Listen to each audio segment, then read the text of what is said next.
Okay, SummerSlam is this weekend, so these are my full predictions. I want to start off by saying this is probably like the most stacked card I've seen in a very long time, and I was very anti a 2-day SummerSlam. I didn't think it was going to work. I thought it was going to be kind of boring. I'm looking at this card and I'm saying this is probably better than WrestleMania. Sue me. So up first, we've got Judgment Day, Raquel Rodriguez and Roxanne Perez versus Charlotte Flair and Alexa Bliss for the tag championships. How did we get here? I was such a big Charlotte hater. I was so not a fan of this pairing between Charlotte and Alexa, but what has happened? Seeing them together, I don't know how my opinion of Charlotte has changed so quickly. All of a sudden, I cannot wait to see that girl on my screen. So, with that being said, I think that Charlotte and Alexa are going to win the championships. Ultimately, I really want Judgment Day to win, just so they can keep this story going for when Liv inevitably returns. I want to see how that plays out. However, I don't think Liv's going to be back for a while, and I feel like the newfound excitement of Judgment Day, especially the women, I think it's going to dwindle pretty quickly if they keep the titles on them, and I think the momentum of Charlotte and Alexa is going to drop drastically if they don't win these championships. I don't know where they're going to go from there. So, for the sake of us having entertaining viewing for the next couple of months, I don't think Judgment Day should win. I still want to see this play out. I think when we get closer to Liv's return and we start to know, like, she's clear, she's ready, she's coming back at some point, that's when I think Judgment Day should be back in the women's tag title picture and see how that plays out there. But for now, it's going to be a long few months, and I don't think it's worth it. For my special prediction of the match, I think that Raquel's going to get really annoyed at Roxanne for, like, time hogging. She's going to be in that ring for way too long, and Raquel's going to be like, where's my tag? And then maybe we'll see a little bit of tension to kind of switch up the fact that we don't have Liv in this dynamic anymore. So I'm locking in my final prediction. Charlotte Flair and Alexa Bliss are winning the Women's Tag Team Championships. Up next, we have Randy Orton and Jelly Roll versus Drew McIntyre and Logan Paul. This is probably my least favourite match of the entire weekend. I have never been a big fan of celebrity matches, and I like Jelly Roll. Every time he's been on screen, I've been like, I can get behind this guy. He knows what he's doing. I think his promo was really good. From what I've seen of him in ring, he actually looks decent. But I'm just not excited purely for the fact that we have Randy Orton and Drew McIntyre in this matchup. What are we doing? Two of the most talented and loved wrestlers. Drew McIntyre has consistently been given bad booking. When are they going to start taking him seriously? Because Randy Orton can do what he wants. He's been here for God knows how long now. Like, he is solidified. He can do a silly little match here and there if he wants to. Drew has constantly been given bad booking. When are we going to take him serious? If Triple H makes Drew McIntyre take this pin from Jelly Roll, I'm turning off my TV and I'm going to bed. Logan has the ability to be pinned by Jelly Roll, and it won't affect him. He'll still be hated. He'll still be booked and busy. It's not going to affect, his standings in the company. Whereas Drew has been back-to-back losing to everyone, people that he should be beating. Yeah, he's been put out. His feud with CM Punk was one of my favourites since I've started watching wrestling. When are they going to start booking him properly? He doesn't need to lose to Damian Priest. What is that about? And he certainly does not need to lose to Jelly Roll. If that happens, I don't think we'll see Drew here for much longer, because there's no way they can keep getting away with this. With that being said, obviously, I would like Drew to win this match, not Logan. He can stay far away. However, it's going to be Jelly Roll and Randy Orton. They're not going to have the celebrity match, build Jelly Roll up, and then not have him and Randy Orton win. As long as Drew doesn't take this pin, I'll be happy. I do think it's going to be Jelly Roll pinning Logan Paul. Special bonus prediction, I think that Logan is going to accidentally hit Drew McIntyre, and it's going to cause some tension, and that's what's going to lose the match for them. Next, we have Roman Reigns and Jey Uso versus the Bronze. Bronson Reed and Bron Breakker, of course, accompanied by Paul Heyman. And I hate to admit it, but I'm not excited for this match at all. I'm a big Bron girl. I love Bronson Reed. I would say I'm a Jey fan, and obviously Roman is Roman. But for some reason, this is not clicking for me. I do genuinely think that this match was supposed to include Seth, and obviously they had to change it when he got injured. Originally, I would have thought the Bronze obviously need a win. They need to build themselves as this strong, stable faction. Like, they need to keep getting these wins, they need to keep building momentum, and they need to make everyone scared. However, you add Roman Reigns into the mix. Roman Reigns' first match back since WrestleMania. This man is not losing. He's going to win and he's going to dip to go and film Street Fighter. With that being said, it leads us into a bit of a sticky situation because you still need people to look good coming out of this match. You can't have the Bronze looking weak, especially with Seth not being there. So how do you do it right? I think Bron Breakker is quite clearly being pushed as the main guy to come out of all of this. And I wouldn't be surprised if, you know, a few years down the line, he is Seth Rollins, he is Roman Reigns. I do think he is going to be that standout in the company, and I definitely think they're building to that, and I definitely think they see that potential. Bronson, on the other hand, is definitely the lesser of the two, and now that Seth's not there, you can see it more. I think he's great in the ring, but I don't think he is as charismatic as Bron Breakker. I don't think he draws attention as much as Bron Breakker does. Therefore, I think that Roman Reigns is going to pin Bronson Reed. I don't think Jay is going to get the win here. I think it's obviously going to be Roman. They have to make him look strong before he disappears for 6 months again. Never to be seen. Next we have Tiffany Stratton versus Jade Cargill for the Women's Championship. I really want Tiffy to retain here, but I think it's going to be Jade. A lot of Tiffany's reign has been incredible in ring. She's been extremely entertaining to watch when she's performing. When she's on the mic, it's not so good, and her storylines have been atrocious. So awfully built, so awfully executed. Sick of seeing her with Nia. Like, I just think they've given her the most boring title run. Do I think the exact same thing's going to happen if Jade Cargill wins? Yes. Jade is incredible in ring. I think her promo skills are getting better, but I don't think she's very good on the mic. However, the saving grace here is that I feel like her storylines have been slightly more developed.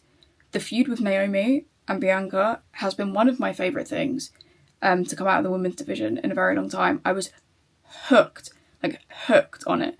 With that being said, now that Naomi's cashed in her briefcase, it definitely takes the excitement out of this match. The lack of story for this was fine because you had the expectation that Naomi was going to cash in and take that title right off of Jade.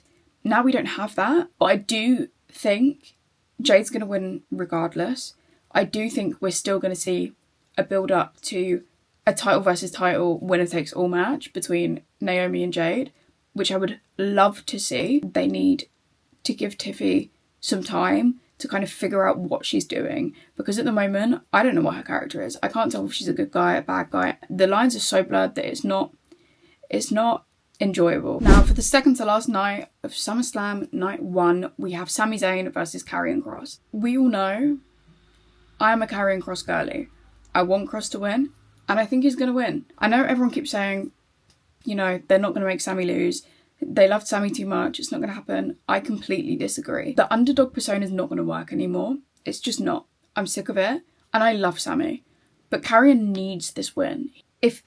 If Kross doesn't win this match, the We Want Kross movement is over. There is no outcome. He got a few matches and that's it. They will not push him any further if he loses this. If he wins this, I can see them pushing him further. I can see him in the next few years a Drew McIntyre type. I can see him having these feuds that are brutal and they have heart and they have story and they have character. I can see that. If he loses, that's not going to happen. If he loses, I don't think we'll see him here in 2 years to see what he could become. Sami can take this loss. It's not going to affect his standings. It's not going to affect his character. He will be able to, the next day, walk into a feud with a main event star for a championship and no one will bat an eyelid. We can't say the same for Kross. What is going to happen to him if he loses this match? Nothing. He's going to be in the background of backstage segments and that's going to be it. So for that reason alone, Kross needs to win this. And of course, there's going to be interference from Scarlett. Like, that's going to happen. Also, on the topic of Scarlett, get that girl in the ring. We're trying to push Kross. What about Scarlett? She is way too cool to be stood there occasionally sneak attacking someone with a fucking metal pipe. Get her in the ring. She's too cool not to. For the final match of night 1, we've got Gunther versus CM Punk for the World Heavyweight Championship. I want CM Punk to win. I think CM Punk is going to win. Whether he's going to hold that championship for more than a day, who knows? I will say, I think the setup to this match has been abysmal. I think, same with Tiffy and Jade, I think they have done nothing to build this up. However, the idea of CM Punk being able to win a championship is enough for me to be sold completely. With that being said, I love Gunther. I think he's great. I think in ring, I think on the mic, I think everything about him is so solid. I think he's such a gem. He's been champ on and off for pretty much his entire time that he's been on the main roster, and I'm bored. I can't get behind any of these feuds that he has because I'm just bored of him as champion. And I want to see a switch up. And I think you can't have Punk lose 2 back-to-back title matches. If he loses 2 back-to-back title matches, he's washed. Like, what is he going to do now? Everyone's going to be, oh, he's so old. He's never going to recover from this. And he probably won't. For the past 2 years, they've been consistently teasing us. Is he going to win the Rumble? Is he going to win an Elimination Chamber? Is he going to get his Mania match? Just give us what we want, please, and thank you. With that being said, there is a very high possibility that an injured Seth Rollins can stroll in, cash his briefcase in, and take that championship off of Punk. But then it begs the question, what happens then? Because I think that would be incredible. Would I be annoyed? Yeah. But it would be brilliant. But then you have to factor in, cool, so what's he going to do? Is he going to hold the championship and just be gone, recovering? Is Paul Heyman going to pull some strings to let that happen? Is he going to be on TV while he's recovering? What does that look like? Is that going to be entertaining in the long run? He might not be able to defend it for months, so he then can't get out of that. Also, it means that we're getting rid of the briefcase early on. We've had 2 months and there's no briefcase left. But I would really love to see the briefcase last a bit longer than that. Or does he cash in, he wins, and then the next night has to relinquish it? Because it's very Seth Rollins to be like, well, you're not getting your moment. This is mine. I can see that happening. However, I think for the long run, I don't think that is the most efficient plan. But I think CM Punk is definitely taking home this win. I think it's time for Gunther to do something else because I'm bored. Okay, and for SummerSlam Night 2, I believe it's either going to be the 6-pack match or the Women's World Championship match opening. I'm on the fence. I haven't quite decided, but I think it's going to be one of the two because, my lord, are they going to be incredible matches. So for the 6-pack TLC match for the WWE Tag Team Championships, these are my predictions. I want Fraxium to win. I want Fraxium to win more than anything in this world. I think for starters, every single team going into this match is incredible. The SmackDown men's tag division is truly gorgeous. I don't think there's one team going into this that would not look good coming out as champ. I think everyone is ready for it. I think they're all just at a completely different level. I don't think I've ever seen a tag division like it. With that being said, I think Fraxium, since they came to the main roster, have been the most entertaining thing for me on SmackDown. I didn't watch them in NXT. I knew who they were. I heard of them. They came to that main roster. Every single time they are on screen, my eyes do not move. I think they are so incredibly talented, and I think they are going to do so well. But with that being said, I don't think Fraxium are winning this. The WWE are trying to establish the Wyatt Six as this dominant, terrifying faction, and I think the reception is already so mixed. They started off on such a shaky start with Howdy's injury. The fans not probably receiving them as well. Some people love them, some people hate them, some people think it's just, ruining Bray's legacy. Some people think it's the best way to keep his legacy alive. There's already so much discourse around them, especially with them winning these championships. If you then take them championships off of them, they're going to look weak. I don't think you can build them up again from that. We've already had 2 starts. The first one didn't go very well because it was cut so short. And the second one, people aren't getting behind them. I think if they keep the championships and they're continuously going up against the likes of Fraxium, the likes of the Street Profits, I think it will build the fans' enjoyment for them through rooting for the other people. I think if they're not already Wyatt Six fans, I think they'll see these matches and it will give them an opportunity to like fall back in love with the idea of the Wyatt Six, because before everyone was for it. It was only when it came to fruition that people were like, I don't know how I feel about this. So I think keeping the championships on them, letting them build, letting people see what they can do, and then eventually when they're at a level where people are like, damn, like these guys are good and they're scary and they're ruining the division, that's when you have them drop it to the likes of Fraxium or the Street Profits.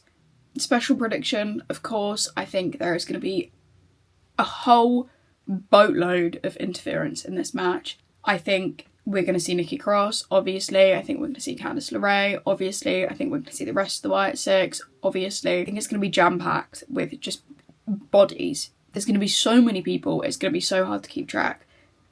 And that's what makes it so fun. Another special prediction, and maybe this is just me because I'm such a big Fraxium fan, I think that Nathan Fraser is going to be super close to getting the pin, and everyone's going to be like, no way! Wait. Are they pinning each other? This is a ladder match, right? Regardless. Okay. Nathan Fraser's gonna almost win. He's this close to winning the championships, and Nikki Cross is gonna ruin it for him. I'm calling it now. What's he gonna do? And then he's gonna lose. That's what I'm thinking. But I definitely think that Joe Gacy is gonna get the win.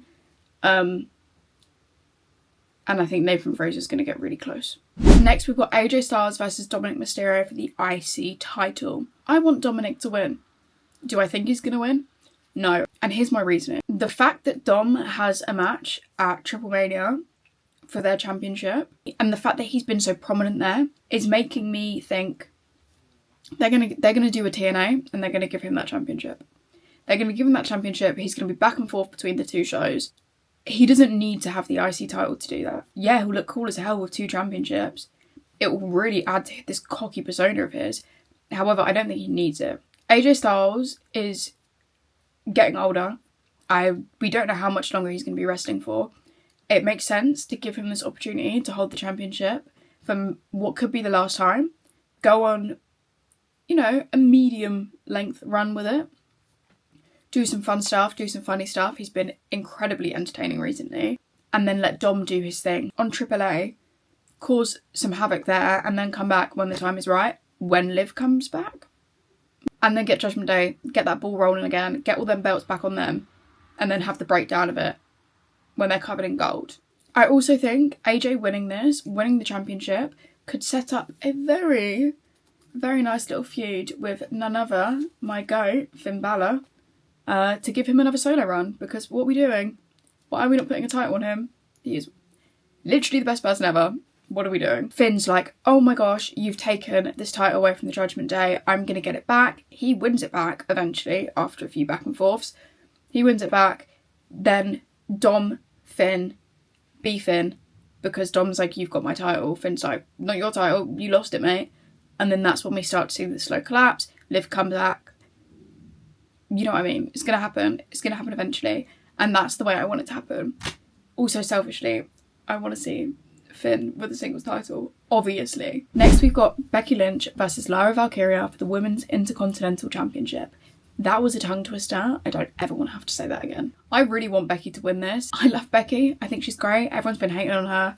I'm not getting the whole Becky Hogan thing. However, Lyra is 100% winning this without a shadow of a doubt. I wasn't a huge Lyra fan, and when she won the championship, I was like, oh. I felt like that for quite a while until this Becky storyline happened. I've been so invested in it.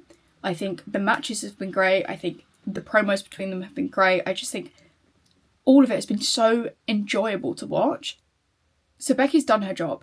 She's made the title look important. She's made Lyra look fucking incredible, which she is. I think as much as Lyra has had this push, she's had this incline, she's doing so well compared to where she was when she first started with the championship.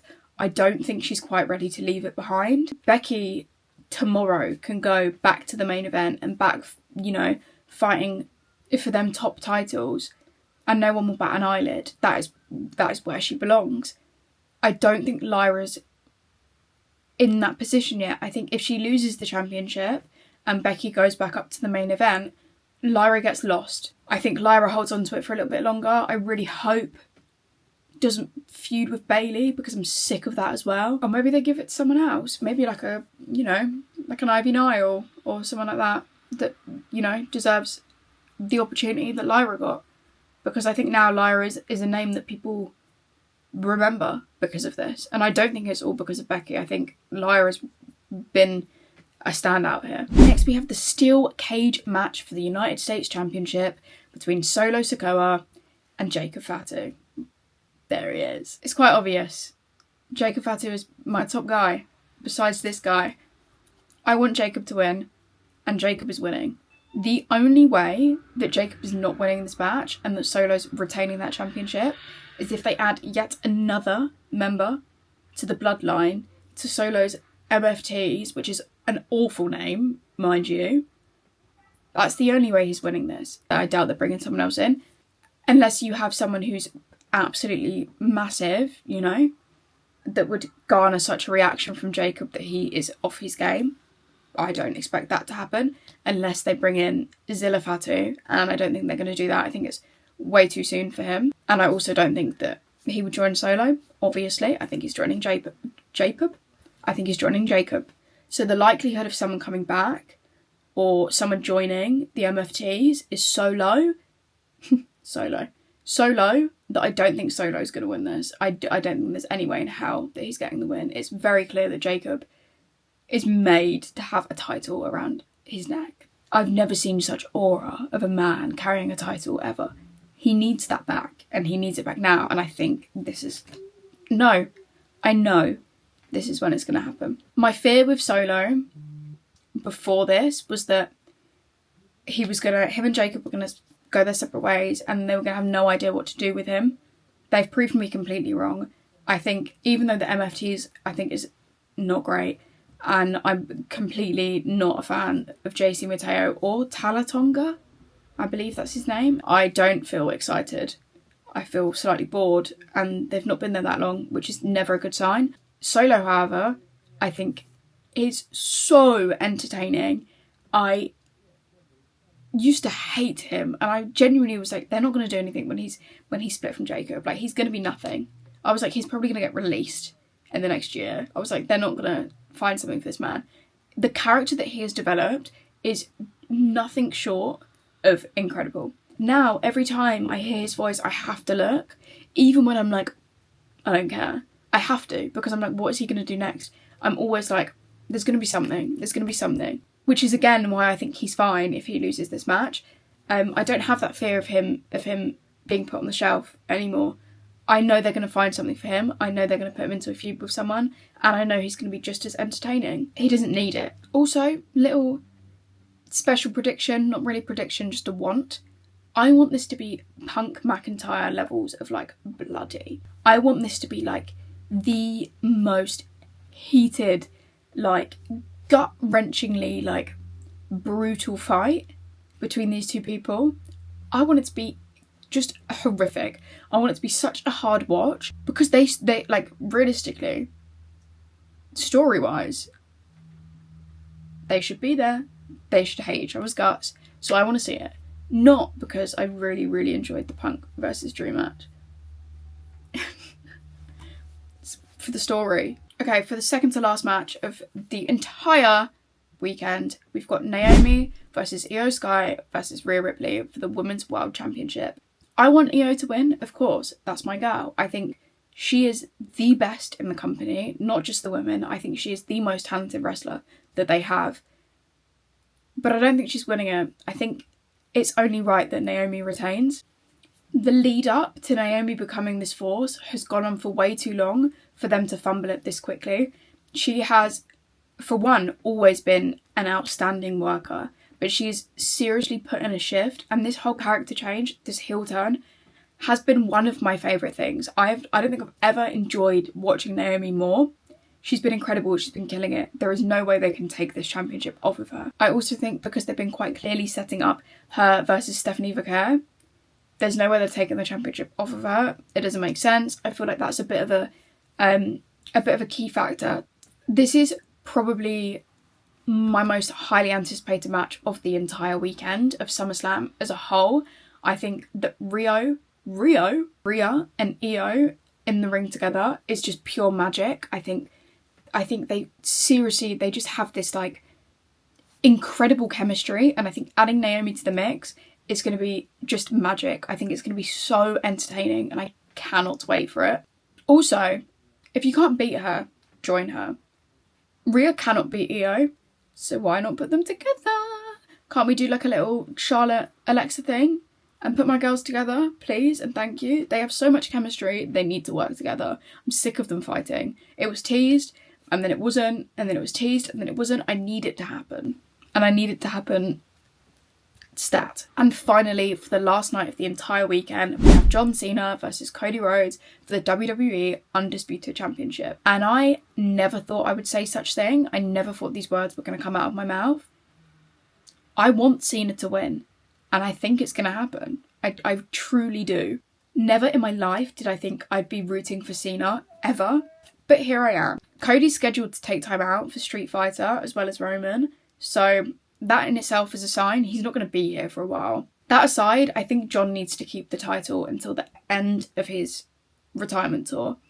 I think he's finally getting over. I know a lot of people really enjoy this Hill character. I've been hating it. Recently, I think it's been incredible. The feud with CM Punk started to like flip switches in my head. I was like, this is great. This needs to be a thing. I don't see him losing this title anytime soon. And out of all of the shows that, you know, we could possibly see Rock pop up, I think this is the one. It makes sense. I don't think we're seeing Travis Scott, and I don't think Cody Rhodes is just going to lose against John Cena. I don't think that's how it's going to work. I think there's going to be interference, and I think it's going to be The Rock. So those are my final WWE SummerSlam Night 1 and Night 2 predictions. Hopefully I get them all right. Who knows? Probably not. But I guess I'll check back after the show and see how I did. Let me know all of your predictions. I want to know. I want to discuss. See you in the next one.